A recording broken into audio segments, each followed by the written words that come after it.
District police Muktsar दी team CIA ਵੱਲੋਂ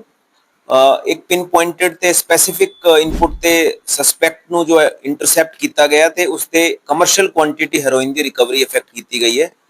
ਇਸ case 'ਚ 1.1 kg ਹੈਰੋਇਨ ਦੀ ਰਿਕਵਰ ਹੋਈ ਹੈਗੀ ਤੇ ਟੀਮ ਸੀਆਈਏ ਨੇ ਇਸ 'ਚ ਬੜਾ ਚੰਗਾ ਕੰਮ ਕੀਤਾ ਤੇ ਇਸ ਬੰਦੇ ਨੂੰ ਜਿਹੜਾ ਐਪਰੀਹੈਂਡ ਕੀਤਾ ਗਿਆ ਇਸ ਦਾ ਨਾਮ ਹੈ ਜੱਜ ਸਿੰਘ ਉਰਫ ਸੰਦੀਪ ਸਿੰਘ ਉਰਫ ਸਿੱਧੂ। ਇਹ डिस्ट्रिक्ट फाजिलका ਦਾ ਰਹਿਣ ਵਾਲਾ ਹੈਗਾ। तो ये जो इस एरिए च पहली बार नोटिस च आया सीगा कि इस तरह की इसकी एक्टिविटी च इनपुट सीगी ते इसनू जब इंटरसेप्ट किया गया तो इसकी बाइक इस ते रिकवर हुई तो बाइक ते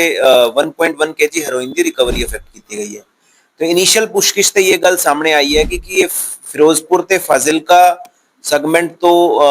लेके आया सीगा। इस ते पुछगिछ जारी हैगी है तो we are investigating on all fronts की इसका फाइनेंशियल फुटप्रिंट की हैगा, फॉरवर्ड बैकवर्ड लिंकेज इसते किहड़े बंदे इन्वॉल्व हैगे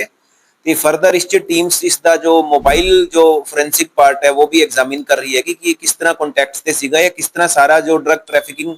नेटवर्क च इसका रोल सीगा। जो युद्ध नशे विरुद्ध पिछले 7 महीने तो लगातार चल रहा हैगा तो उसते मैं ये कहना चाहूँगा कि पिछले कुछ टाइम तो 2-3 चीज़ां नोटिस च जो आई हैगी हैं कि मल्टीपल फ्रंट्स ते ही हेरोइन फ्रंट ते भी ते फार्मा ओपिएट फ्रंट ते भी ते सिमिलरली कोई चेंजिंग सिनेरियो च कोई होर तरीके ते भी मॉडस ऑपरेंडी च काम कर रहा है। तो we have been able to apprehend and arrest the suspects and accuse based on the inputs provided by public only. तो लोगों का काफ़ी सहयोग इस च रहा हैगा, लोग रियल टाइम च फीडबैक देंदे हैगे, इनपुट्स देंदे हैगे, उसनू असी प्रोसैस करते हैं, वैरीफाई करते हैं, उसके बेस ते आगे कार्रवाई भी होंदी हैगी।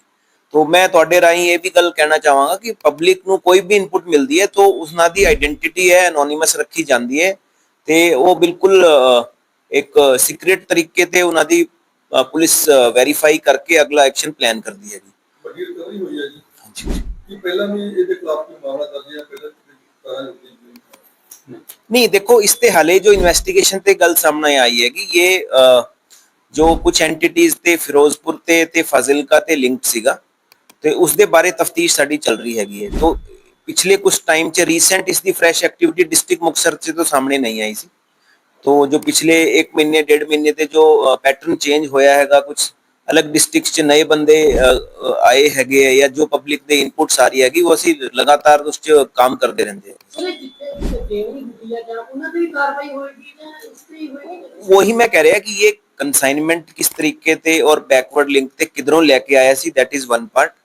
कि वो इंपॉर्टेंट हैगा कि मेन सप्लायर कौन है जिसते लेके आया सी। क्योंकि आप देखा हैगा मुक्तसर ते पिछले कुछ टाइम ते जो पिछले 7 महीने की अगर गल करिए तो स्मॉल ते नॉन कमर्शियल क्वांटिटीज की रिकवरी हुई है ज़्यादातर। तो रिसेंटली जो कमर्शियल क्वांटिटी की रिकवरी हुई है उसके 2 पार्ट है कि सीआईए टीम ने बड़ा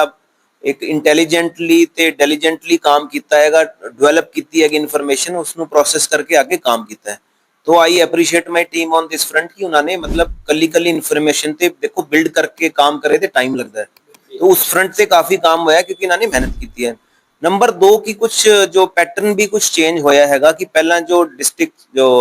अलोंग इंटरनेशनल बॉर्डर जो मेनली इधर पास जो है फिरोजपुर फाजिलका उसके नाल हुण जो एडजॉइनिंग डिस्ट्रिक्ट च भी काफ़ी मूवमेंट जो है नोटिस च आ रही हैगी जिसके बेस ते ही फिर आगे कार्रवाई हो रही है। जिवें रिसेंटली इसी महीने की पिछले महीने की अगर गल करिए तो रिसेंटली एक 4 kg हेरोइन की रिकवरी हुई है, एक 800 ग्राम हेरोइन की रिकवरी हुई है। तो जो कमर्शियल क्वांटिटी की हेरोइन की रिकवरी का मतलब ये है कि पैटर्न थोड़ा सा चेंज होया है और उसी बेस पे फिर मुक्तसर पुलिस काम भी कर रही है और उसका एक्शन भी सामने फॉलोअप दिख रहा है।